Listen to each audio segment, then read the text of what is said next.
Olá, seja muito bem-vindo mais uma vez ao nosso canal. Hoje nós vamos conversar um pouco sobre os obstáculos da vida cristã. Acompanha com a gente. Muitas pessoas que creem em Cristo como seu único e suficiente Salvador iniciam com entusiasmo a sua vida cristã, a sua nova vida. Contudo, diante das primeiras dificuldades, muitas vezes elas desanimam e às vezes até desistem. Não é raro pessoas abandonando a fé porque não compreenderam as dificuldades da vida cristã. Por isso nós temos uma responsabilidade muito grande em anunciar o Evangelho de forma integral e não apenas pregar as bênçãos, a prosperidade, a felicidade, não apenas as coisas boas ou aquilo que desejamos, mas nós temos a grande responsabilidade de levar às pessoas a realidade da vida cristã. O estudo de hoje vai falar sobre as dificuldades e as tentações que muitos cristãos enfrentam no começo da sua jornada de fé. E nós vamos enfatizar os recursos que Deus disponibiliza para que você vença as provações e resista às tentações. Se você já assumiu o compromisso de ser um discípulo de Jesus Cristo, você tem pela frente uma jornada gloriosa. Mas nessa caminhada, precisamos aprender a superar alguns obstáculos. E a partir desse estudo, e consequentemente todos os que ainda virão, nós estaremos conversando sobre a vida de um discípulo de Jesus. O que é ser um discípulo de Jesus? O que ele deseja de nós? Qual a vontade dele para as nossas vidas? Não só aquilo que desejamos dele, mas principalmente e essencialmente, qual é o seu desejo para as nossas vidas. Cristo nos fornece os meios para andarmos em um caminho vitorioso com Ele. Vamos aprender esses caminhos. Primeiro precisamos aprender que nós temos auxílio nas horas difíceis. No Salmo 46, versículo 1, vamos ouvir o texto. Deus é nosso refúgio e fortaleza, socorro bem presente nas tribulações. Esse texto nos diz que nós não devemos ter medo em meio às dificuldades.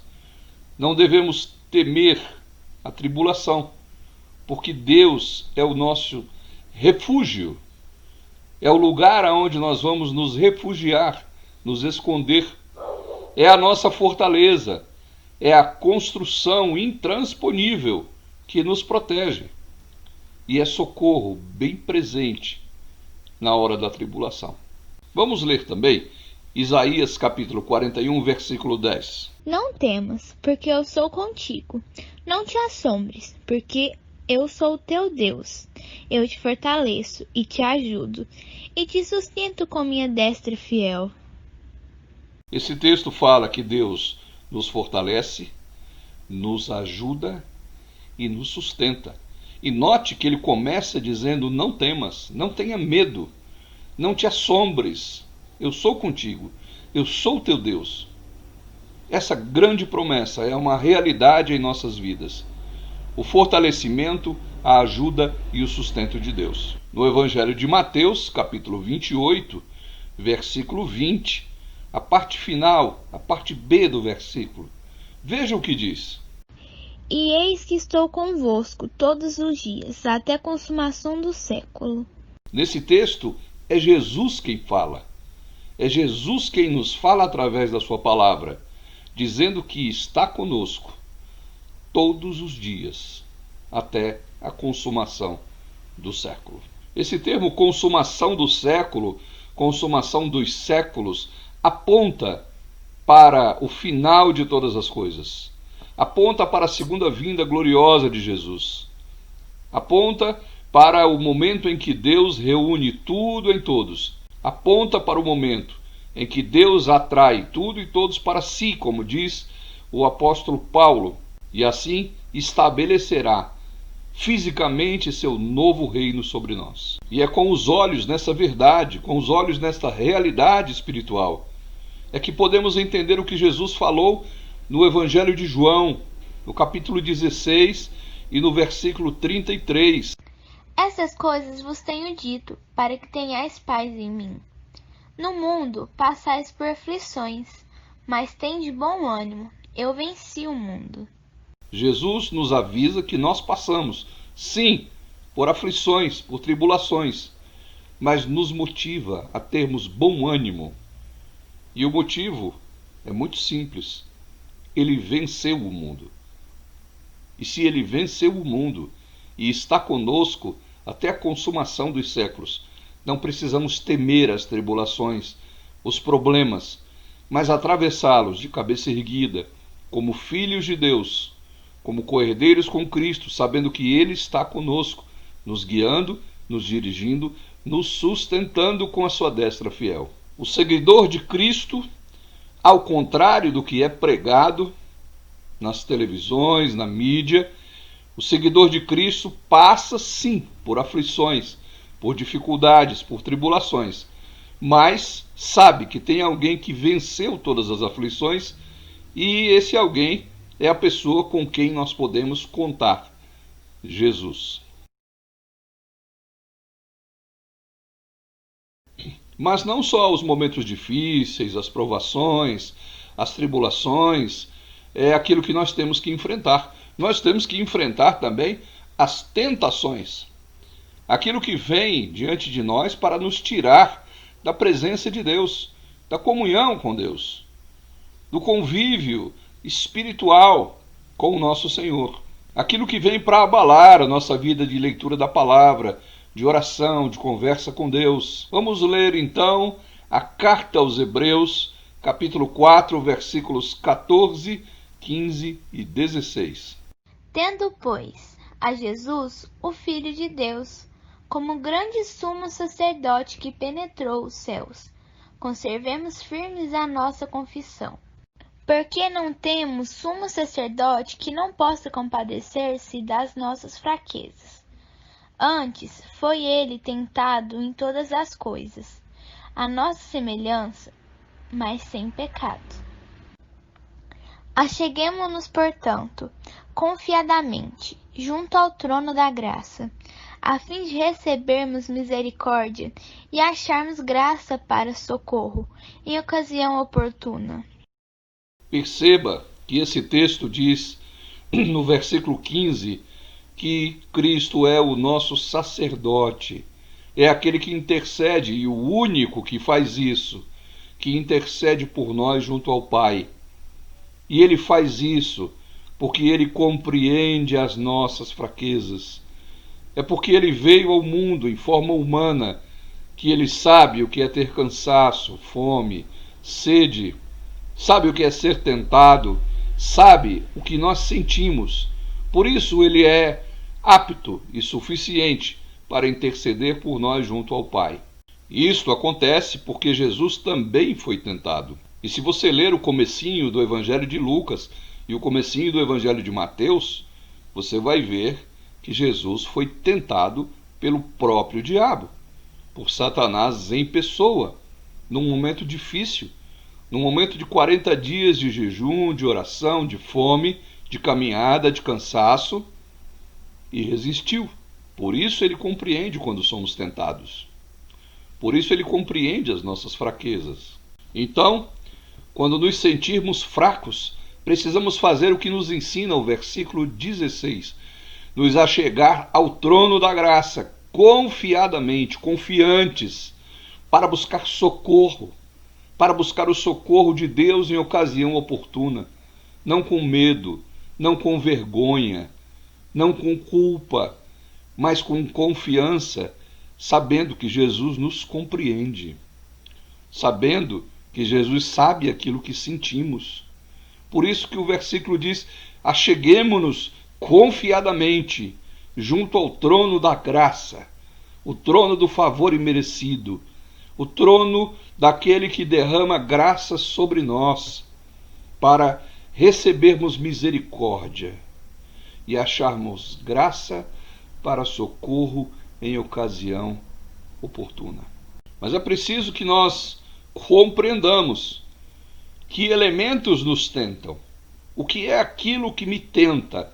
O que é aquilo que me tenta a sair da presença de Deus, a sair da comunhão com Deus?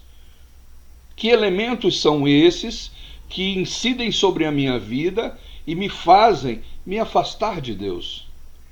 Não é Deus que se afasta de mim, porque Ele me comprou com o sangue do seu Filho na cruz. Mas somos nós que nos afastamos dele. E como? Por que fazemos isso? Porque nós somos tentados de 3 formas. A primeira forma está descrita na primeira carta de João, no capítulo 2, versículo 15. Não ameis o mundo, nem as coisas que há no mundo. Se alguém amar o mundo, o amor do Pai não está nele. Aí, nesse texto, João explica que o amor ao mundo é aquilo que nos tenta, é aquilo que nos afasta de Deus. O amor ao mundo. A palavra mundo aí, ela não é usada no sentido de geográfico da coisa. No sentido que diz em Atos 17, 24, quando Paulo fala que Deus fez o mundo. Não é nesse sentido. Deus fez o mundo, tudo que nele existe, Ele é Senhor do céu e da terra. Não, não é nesse sentido. Também não é sentido dos habitantes, dos que vivem no planeta. Como João escreveu no seu Evangelho, no capítulo 3,16, Deus amou o mundo de tal maneira que deu seu Filho unigênito. Não é nesse sentido. Mas a palavra mundo aí são as estruturas humanas, as estruturas espirituais, pecaminosas, rebeldes a Deus e a sua vontade. É o amor ao sistema mundial, é o amor à forma mundana de viver, é o amor ao sistema mundial que nada ou pouquíssimo tem a ver com a ética de Deus, com os ensinamentos de Cristo. Então é nesse sentido que João fala: não ameis o mundo, nem as coisas que há no mundo. Não ameis o sistema que se opõe a Deus, o sistema que só pensa em si, o sistema que não tem amor aos outros, o sistema depressivo, compulsivo, o sistema que nos leva muitas vezes à morte. Não ameis o mundo. Se alguém amar o mundo, o amor do Pai não está nele.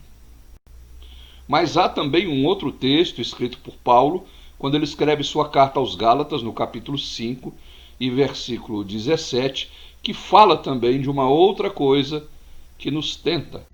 Porque a carne milita contra o espírito, e o espírito contra a carne, porque são opostos entre si, para que não façais o que, porventura, seja do vosso querer. Nesse texto, Paulo explica que há uma luta em nós, uma luta interior.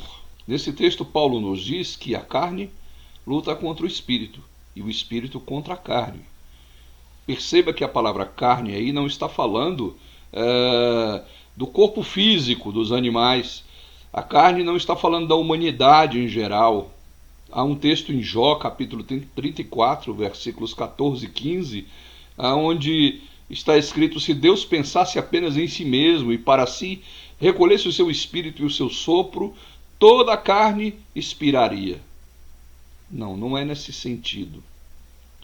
O sentido de carne aí é a natureza humana.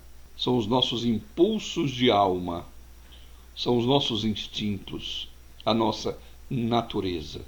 A carne, a nossa natureza, luta contra o espírito, e o espírito luta contra a nossa natureza, porque são opostos entre si.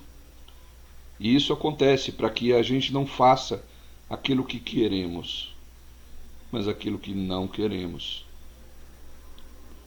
Muitas vezes temos reações estritamente naturais e nada espirituais.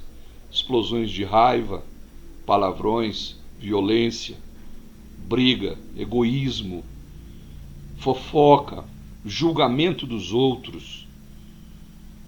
E isso acontece porque há uma luta em nós. E essa luta precisa ser combatida. E há ainda um terceiro texto. E esse quem escreve é Pedro, na sua primeira carta, capítulo 5, versículo 8. Vamos ouvir o texto. Sede sóbrios e vigilantes. O diabo, vosso adversário, anda em derredor, como um leão que ruge, procurando alguém para devorar. Quem anda em derredor, tentando nos tentar, nos tragar, é o diabo, o nosso adversário.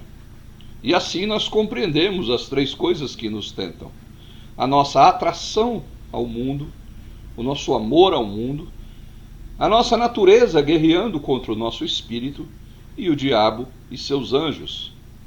Como então poderemos resistir a essas três coisas, a esses três aspectos, a esses três oponentes? Ora, na primeira carta que Paulo escreveu aos Coríntios, no capítulo 10, no versículo 13, vamos observar um pouquinho esse texto, porque ali há um conforto, um consolo, uma promessa gloriosa da parte de Deus para nós.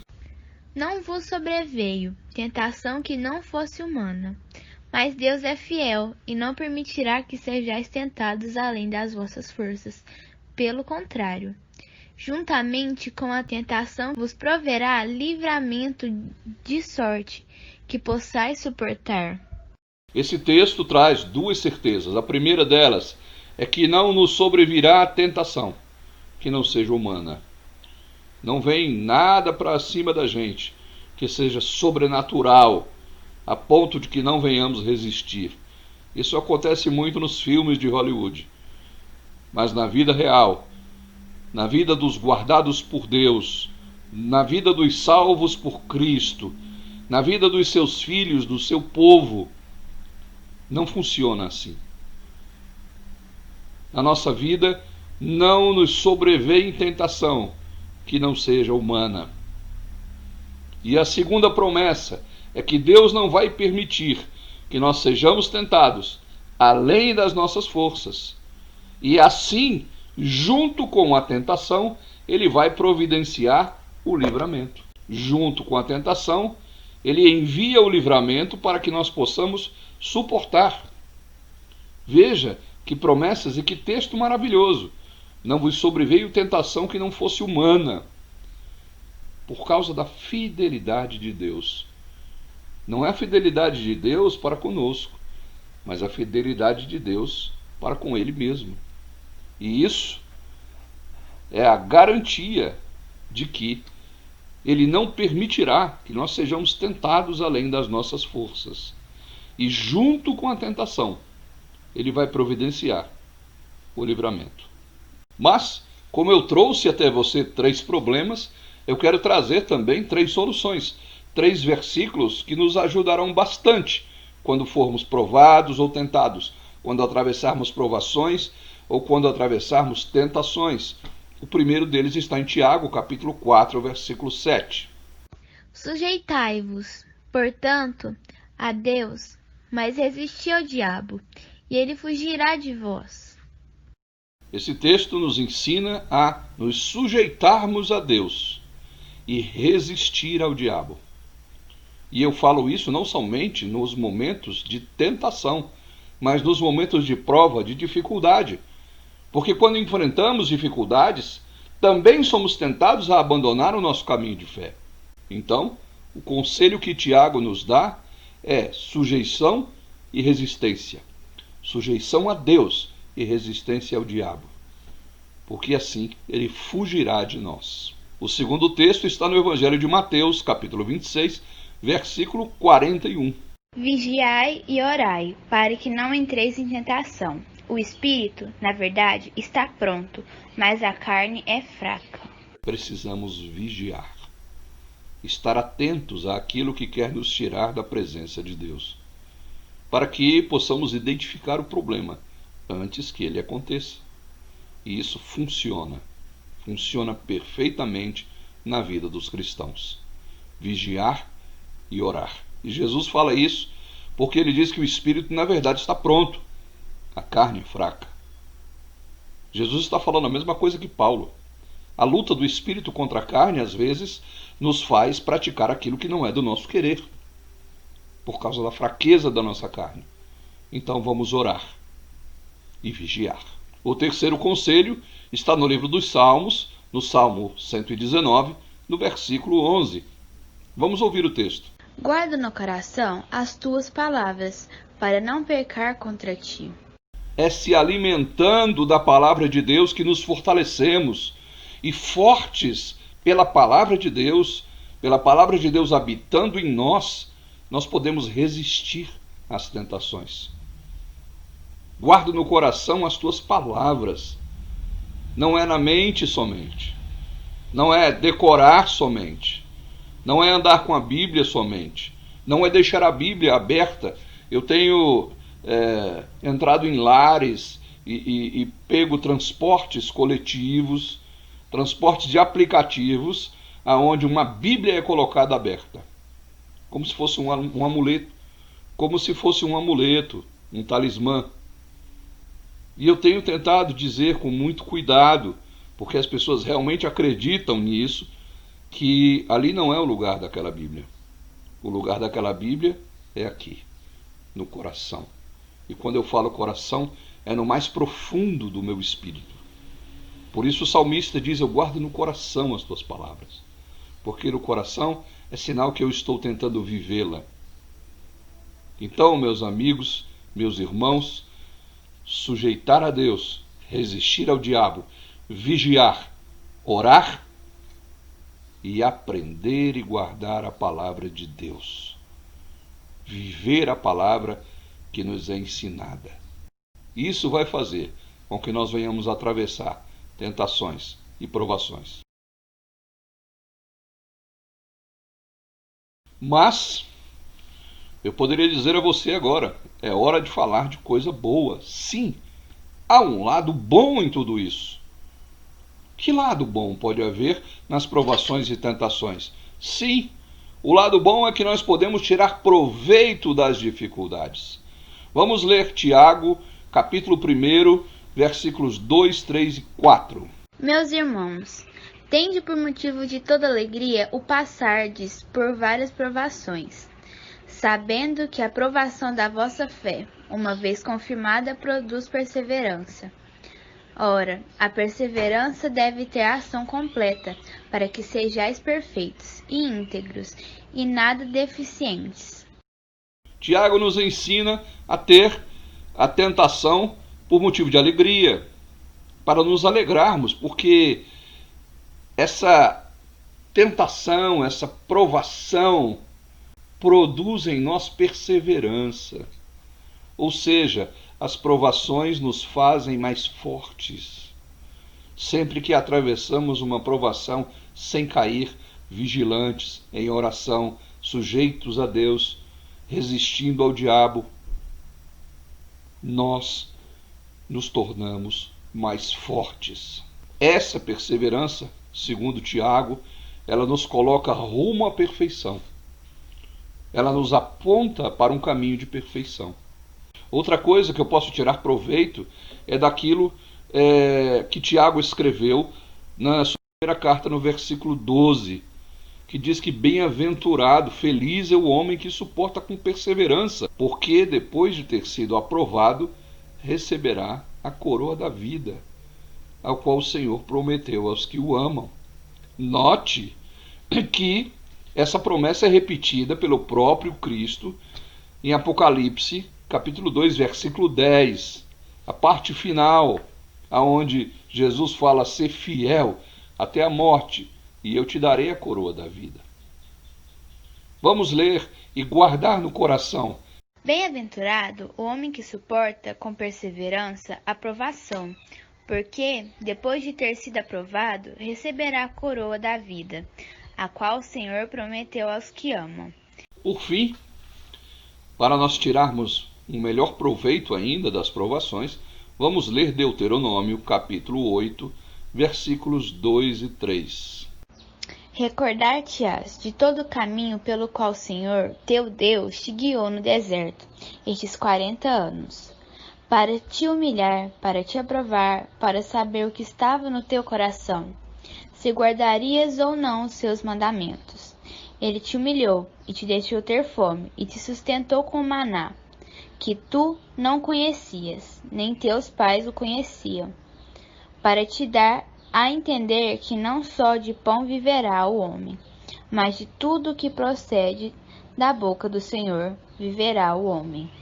Nesse texto, Deus fala ao povo que os deixou por 40 anos no deserto e caminhou com eles para que eles fossem humildes, para que eles soubessem aquilo que estava no seu coração, se eles queriam ou não guardar os mandamentos de Deus. Deus já sabia das suas naturezas, mas era preciso que eles soubessem. E foi no deserto que Israel foi forjado como uma nação forte.